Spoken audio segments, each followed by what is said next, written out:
Atlas Geopolítico, o mundo em um podcast.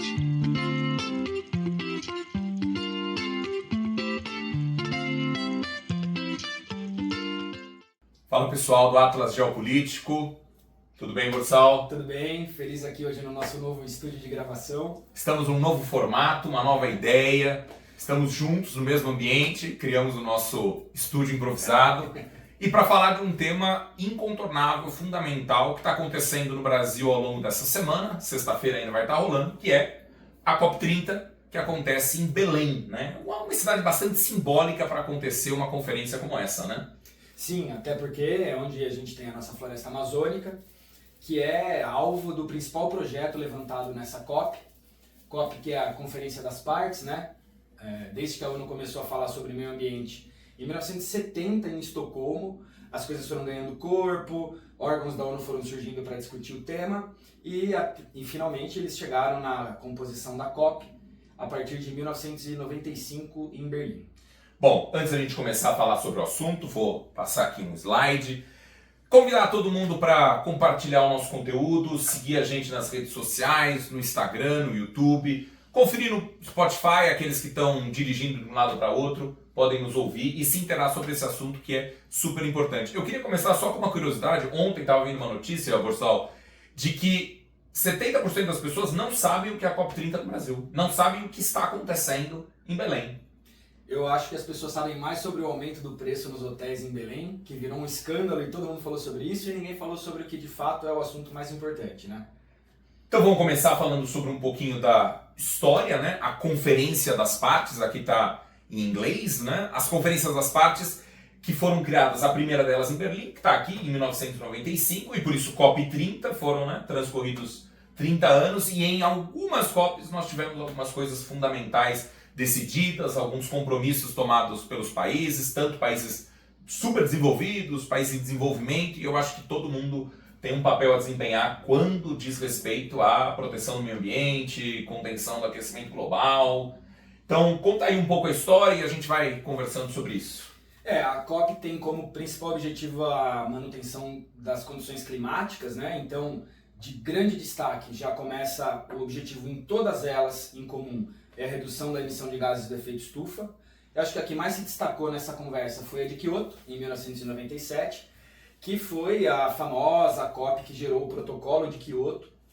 Infelizmente teve pouca efetividade, porque os Estados Unidos, que eram um país mais poluidor na época, e hoje ainda se mantém como o segundo maior poluidor, não ratificaram esse acordo de redução da emissão de dióxido de carbono. Nós tivemos a COP21, fundamental também, em 2015 em Paris, de onde... Que é a COP exatamente, né, que estabelece um controle para o aquecimento global. A problemática, a questão do aquecimento global, ela não é de hoje, mas ela está se intensificando cada vez mais. Acredito que todo mundo que está nos ouvindo já ouviu falar de aquecimento global, sentiu na pele alguma coisa do aquecimento global, e na COP de 2015 em Paris definiu-se aquele limite de 2 graus Celsius, 1,5 grau, mas a comparação é com níveis pré-industriais. Isso. Ou seja, nós já estamos aí quase explodindo esse limite. Exatamente. Já estamos aí a 1,4 aproximadamente. E essa COP ela é simbólica também, Matheus, porque os Estados Unidos ratificaram esse acordo, né? Eles entraram nesse acordo, se comprometeram a essa manutenção de temperatura, se comprometeram ao financiamento de questões ambientais. O Obama era o presidente na época, mas após a derrota do projeto de continuidade do Obama com a Hillary Clinton, o Trump assume e remove os Estados Unidos desse acordo. Então ele também perde muito da sua validade, né? Porque afinal os Estados Unidos contribuem aí com grande parte das emissões de gás carbônico. Nós sabemos que, né, a emissão de gás carbônico, de gases de efeito estufa, ela está muito mais concentrada, a gente estava conversando sobre isso antes, né, nos países desenvolvidos. Então, China, Estados Unidos, União Europeia, os países da União Europeia, que têm uma qualidade de vida superior, que dependem do aquecimento de suas casas, que têm uma queima, né, bastante grande de gasolina, de petróleo, e isso leva ao aquecimento global. As cidades superpovoadas na Índia, a gente pode pensar também como um grande poluidor mundial. E essas reuniões da COP são tentativas de tentar mitigar, como está aí, né, uma palavra bonita, mitigar o aquecimento global, mitigar o deflorestamento, só que é muito complicado porque você precisa de todo mundo no mesmo barco. Não é um problema de um país, de outro país, mas é um problema global. É sistêmico. É um problema sistêmico. E nessa análise sistêmica, a gente chega na percepção, né, e também é uma percepção assim, inegável, de que o vilão do processo de aquecimento global, o vilão climático, é o CO2. Uhum. E a COP28, que aconteceu nos Emirados Árabes, onde o senhor já esteve... E o senhor também? Eu também, em 2023, ela foi muito simbólica também, porque ela foi a primeira vez que a ONU se compromete em uma reunião organizada por ela e com líderes de todos os países, com um processo que está sendo chamado, né, e faz sentido, de descarbonificação. Uhum. Ou seja, uma transição energética no sentido de deixar combustíveis fósseis de lado e passar a utilizar energias limpas. Isso, é claro, tem um impacto porque move com a economia de muita gente que vive da exploração de petróleo, da venda de petróleo, enfim. Eu acho que qualquer atitude que for tomada, ela impacta economicamente, ela impacta socialmente. Só que o problema do aquecimento global, o problema das mudanças climáticas é um problema incontornável. É um problema que vai afetar a vida de todo mundo, afetar a vida de todos os países, afetar a vida do planeta, né? E até hoje a gente não tem outro planeta para morar. Então, posso agora? Pode, por favor. E portanto a gente chega, né? Depois de 29 COPs, chegamos à COP30, que é simbolicamente no coração da Amazônia, né, em Belém do Pará. E ela tem algumas novidades, né? O objetivo das COPs é sempre fazer um relatório de como os países estão avançando na tentativa de preservação do meio ambiente, como os países estão fazendo a transição energética, que é algo super importante. O Brasil, a COP ser no Brasil também é um reconhecimento de um papel de liderança na luta ambiental que o Brasil tem. Eu acho que isso é inegável, é um dos países que está na ponta de lança dessa defesa do meio ambiente, tanto no discurso quanto na prática, eu acho que a gente pode dizer, né? A gente ainda é um país que desmata muito, apesar de termos percebido uma redução grande no desmatamento nos últimos anos, mas o Brasil é um país que, do CO2 emitido, consegue capturar quase tudo com as suas reservas florestais. Uhum. E o Brasil é um país cuja matriz energética se baseia, na maior parte, em energia limpa, que são as hidrelétricas, que o Brasil tem inúmeras. Então o Brasil tem lugar de fala nesse aspecto sobre a preservação do meio ambiente no que diz respeito à energia. E essa COP30, ela traz 3 destaques que a gente gostaria, né, de conversar um pouquinho também sobre esse assunto, que é a ausência dos Estados Unidos. Né, os Estados Unidos não enviou representante, o Donald Trump não participa da COP30. Isso, claro, é bastante polêmico, porque afinal os Estados Unidos ainda se mantém como um país muito poluente e é um dos países que mais devem satisfações sobre a situação climática global. E sem os Estados Unidos, qualquer acordo, eu acredito que seja um acordo meio capenga. Né? Um acordo que ele pode funcionar, mas os Estados Unidos são um fiel da balança nisso, né? Do outro lado tem o Brasil, como um articulador do sul global, conceito importante que a gente pode explorar em outros vídeos, obviamente, e o Brasil assumindo esse papel de liderança. Um papel de liderança que eu queria lembrar, para quem está nos ouvindo, o Brasil foi sede do G20, o Brasil foi sede da Conferência dos BRICS e agora sede de um evento tão importante como a COP30. E o Brasil assume essa posição, assume esse processo da transição global. O Brasil quer se tornar, né, zero de emissões líquidas, que é o que você já explicou, né, emissão menos do que o Brasil consegue descontar. E tem a China, né? A China está se aproveitando e nadando de braçada no vácuo, né, que os Estados Unidos deixou.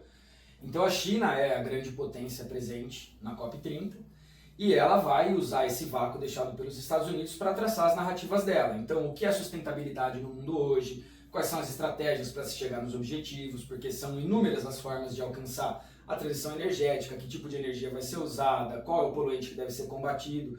Os Estados Unidos não estão lá para pisar ali no território e demarcar o seu território, e a China, evidentemente, vai se aproveitar disso, até porque as outras duas falas mais importantes têm se mostrado Brasil e Índia, que são, queira ou não, parceiros da China, pelo menos no que diz respeito aos BRICS. Os BRICS. Eu queria até fazer uma provocação para você, para os nossos ouvintes. A China, ela quer assumir essa projeção, essa liderança global, tanto na economia e agora no meio ambiente, mas a gente sabe que a China é o país um dos mais poluentes do mundo. De que a China ela não hesita quando diz respeito à exploração de um recurso natural que possa gerar ganhos econômicos. E se aí houver algum dano para o meio ambiente, a gente sabe que as leis na China ambientais elas não são tão rígidas quanto na União Europeia, mesmo quanto no Brasil, né? É só um exemplo, a exploração de terras raras na China, né? De minerais críticos, ela é muito mais eficiente, porque são minerais que poluem, e a China, né? Não é que ela não dá a mínima, mas são mais, vamos dizer assim, flexíveis. Frouxos, né? E você acha, mas a China estaria num processo de transição energética, ou pelo menos falando sobre isso? Ó, a China, de fato, não se preocupa tanto, aparentemente, mas, ao mesmo tempo que a gente sabe que é um país que polui tanto, que você deve se lembrar na Olimpíada de Pequim, eles tinham que instalar telões para as pessoas conseguirem ver o pôr do sol, né? Porque isso era impossível de se ver em meio a um céu tão poluído e tal. Mas a China tem a maior hidrelétrica do mundo, recém-construída. E a China, se você andar pela rua, você vê inúmeros carros chineses e o que chama a atenção é que quase todos eles são híbridos ou elétricos.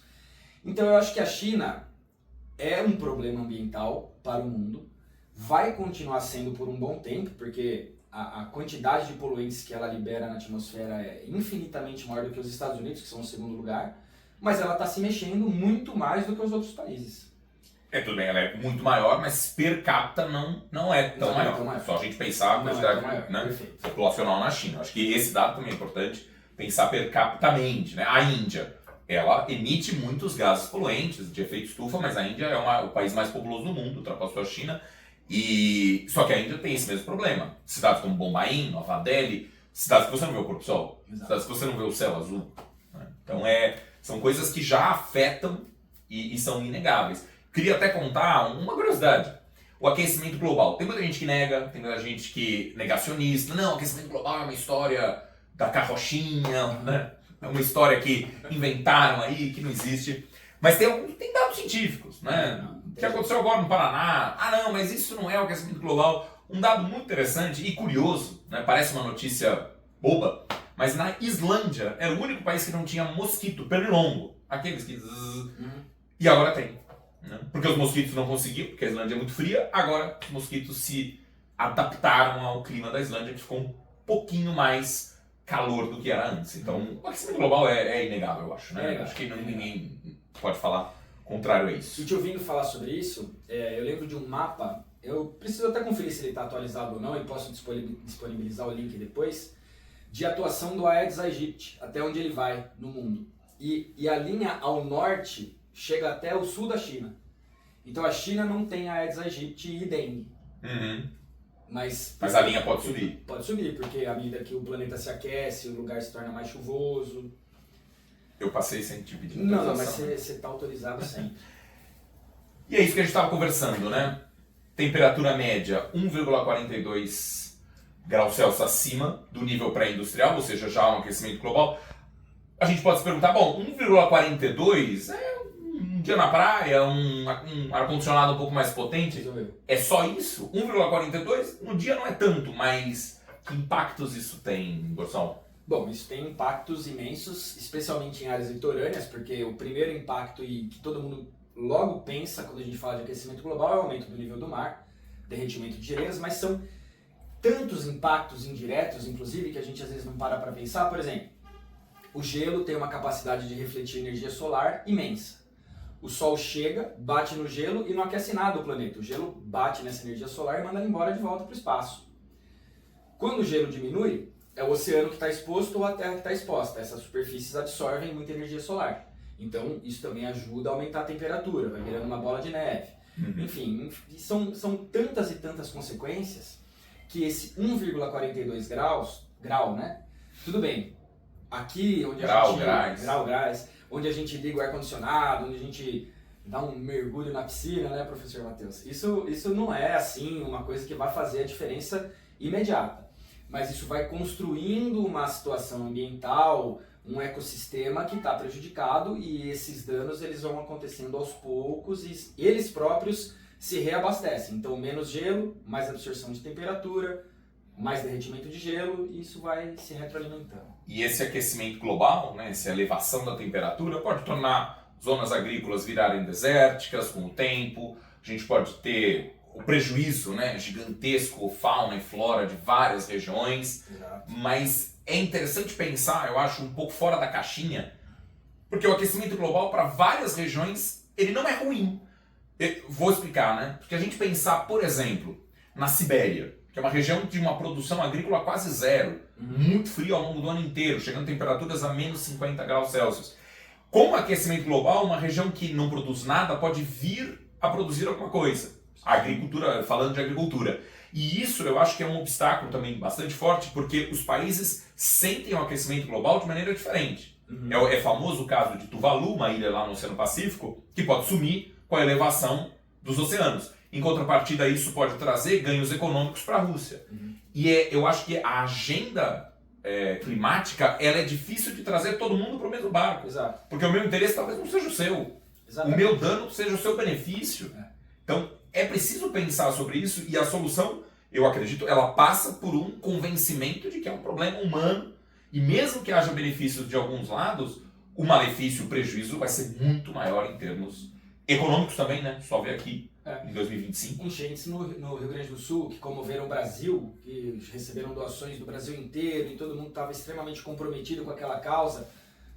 De onde evaporou tanta água? Por que evaporou tanta água? Por que choveu tanto? Isso é desequilíbrio climático. Né? E é verdade, as pessoas veem a questão climática com diferentes olhos, diferentes óticas, e talvez aí more a maior dificuldade das COPs todas, né? Que a gente dificilmente tem uma COP que fica lembrada como essa resolveu, ou essa fez parte da solução que um dia a gente vai encontrar, porque os países dificilmente chegam em acordos. O que é bom para um não é bom para outro e o pé está ali fincado naquela posição, eles não mudam de ideia. Então as COPs têm, infelizmente, também uma tradição de serem concluídas sem grandes soluções. É um compromisso, mas nada muito vinculante, não tem que fazer isso, senão há punições. É como a gente fala de uma arquitetura, né, da governança global. A ONU, ela tem um papel simbólico, mas ela não tem... o papel dela vai até determinado ponto, né? Ela não tem uma força militar, né? Fica mais numa questão de reputação, né? Sim. Pô, você não cumpriu o que você tinha acordado, mas tá, e aí? Reputação é uma coisa que as pessoas têm se preocupado cada vez menos, aparentemente, no cenário global, e a ONU não pode atuar de outra forma. Então, de fato, é difícil cobrar o comportamento esperado dos países. Sim.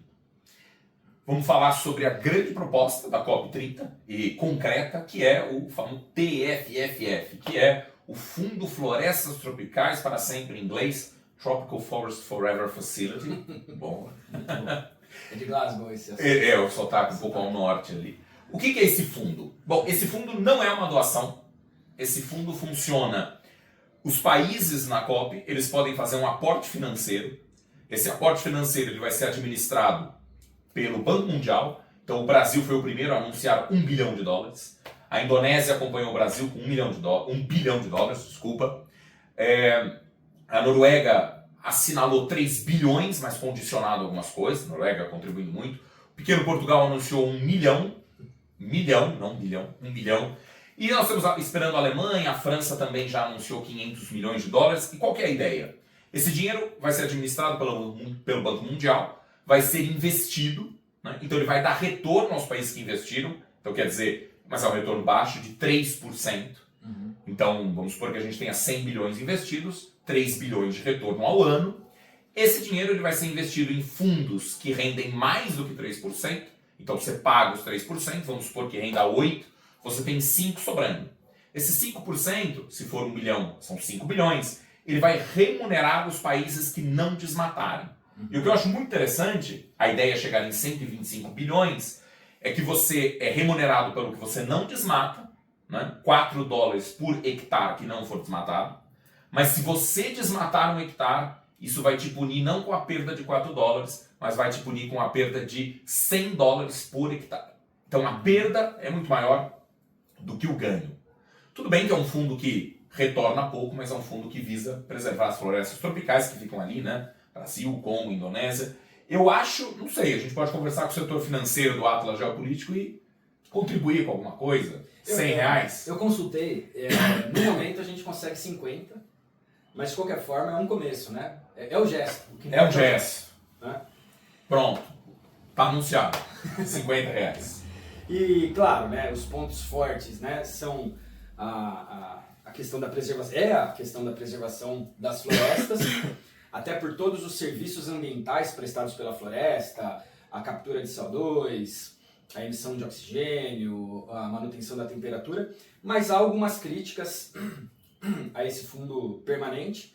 A principal dessas críticas é a financiarização da natureza, né? Porque para países com uma economia extremamente desenvolvida, para os quais esse retorno financeiro não faça tanta diferença, esses caras, beleza, eles abrem mão desse retorno financeiro e continuam desmatando, poluindo, que é o que a gente chama, acho que eu acabei de falar, de financiarização da natureza. Né? Então, beleza, se a minha punição por desmatar e ganhar muito dinheiro é perder um pouco, para mim não faz diferença, eu continuo retirando árvores, eu continuo poluindo rios, e isso é bastante polêmico, né? Você quer explicar um pouquinho esse colonialismo verde que você estava me falando, que entra um pouco, né, de acordo com o que você estava explicando até agora? Sim, tem a ver com essa discussão. O colonialismo verde, ele é, na verdade, um conceito que fala o quanto alguns países se mantêm como colônias, entre aspas, né, dependentes tecnologicamente, dependentes economicamente, de grandes nações, como se fossem ainda países que atuam quase como metrópoles. Como isso funciona? A ideia é que o país mais desenvolvido, o país que tem mais dinheiro, se aproveita dessa vantagem financeira para impor sobre os países mais pobres, a gente pode usar aqui como grande exemplo a África, e os países africanos, uma condição de não desenvolvimento em troca dessa preservação ambiental que vai acontecer no país africano, mas aí a grande potência, a Alemanha, os Estados Unidos, a França, empresas, né, claro, compram uma grande área num país africano, no Congo, por exemplo, e não produzem nada ali. Isso serve como uma compensação à poluição, especialmente ao carbono, que eles emitem no seu próprio território.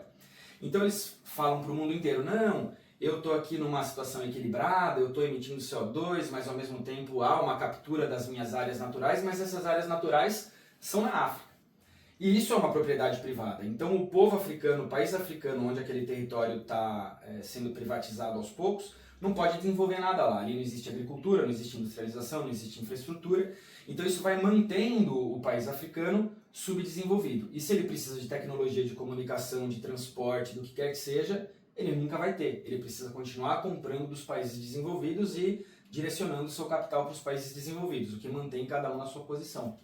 Nós vemos isso, um investimento muito, muito grande da China na África, em países africanos, com desenvolvimento de escolas, hospitais, aeroportos, portos, claro, fazendo parte, né, da política externa chinesa, mas eu acredito que esteja muito ligado a isso, né, muito ligado a essa ideia da China de comprar áreas fora e que também faz parte desse colonialismo verde, uma nova faceta do colonialismo. Né? E existe um papel midiático muito forte na criação do que a gente chama de psicosfera, né, Matheus?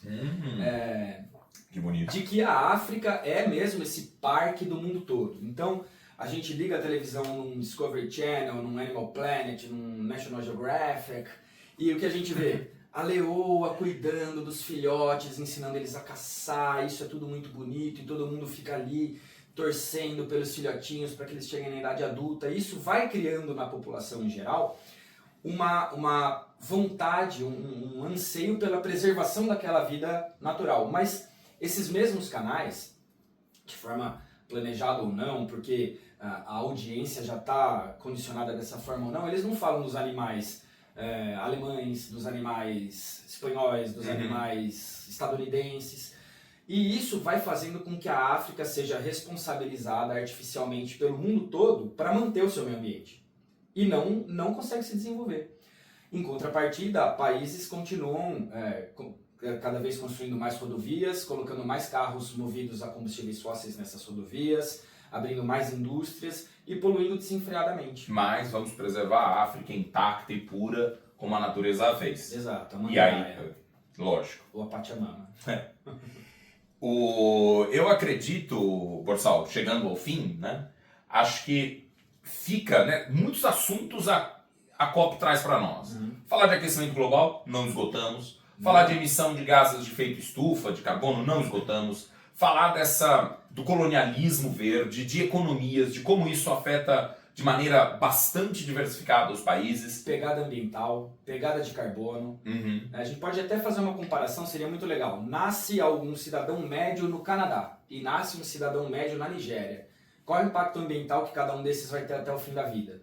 Né? Porque, beleza, a população na Nigéria é altíssima. A população do Canadá é baixa. Mas qual é o impacto ambiental de cada um? Isso também, essa comparação que a gente arranhou durante esse episódio, ela é muito legal. Eu acredito que a gente traz, então, muitas provocações. Espero que a gente tenha esclarecido. De maneira alguma, né? Há críticas à COP, mas de maneira alguma a COP é uma coisa banal. Ela é super importante. A conscientização, a presença de vários chefes de Estado, Macron, o Merz, o Keir Starmer, o príncipe, né? Que foi o Luciano Huck. Então, eu acho que é fundamental para essa conscientização. Eu espero, né? A esperança é que isso leve e traga empresas, países a financiar as florestas, mas não só as florestas, e que haja uma conscientização, porque senão a gente vai acabar. O planeta vai acabar. Talvez não a nossa geração, mas talvez de alguém, né, mais novo que esteja assistindo a gente. Água para beber, ar para respirar. Gostei que agora a gente acabou trazendo, não sei se a gente falou antes, mas o TFFF é um fundo que também aceita aportes privados. Né? E a COP é o que você falou, a gente está aqui fazendo algumas críticas, alguma análise mais aprofundada, mas ela é fundamental nem que seja pelo simples objetivo de manter o debate vivo. Sim. A cada vez que a COP retorna, o meio ambiente volta a ser pauta de conversas. E isso é importante, o assunto não pode morrer. Bom, agradeço a você, Borsal, agradeço a quem está nos ouvindo, contribuam com o debate, comentem, compartilhem, manda para os seus amigos, para quem você não gosta muito também, toma aí meia hora de podcast, dá para ouvir no carro, dá para ouvir em casa, e é isso, venham com a gente. É isso, concorde, discorde, né? Esteja à vontade, mas participe pela terceira vez em 3 episódios, vamos transformar isso daqui numa grande comunidade. E estamos num novo formato. Muito melhor. Muito melhor. Acredito que muito melhor. Atlas Geopolítico. O mundo em um podcast. Valeu.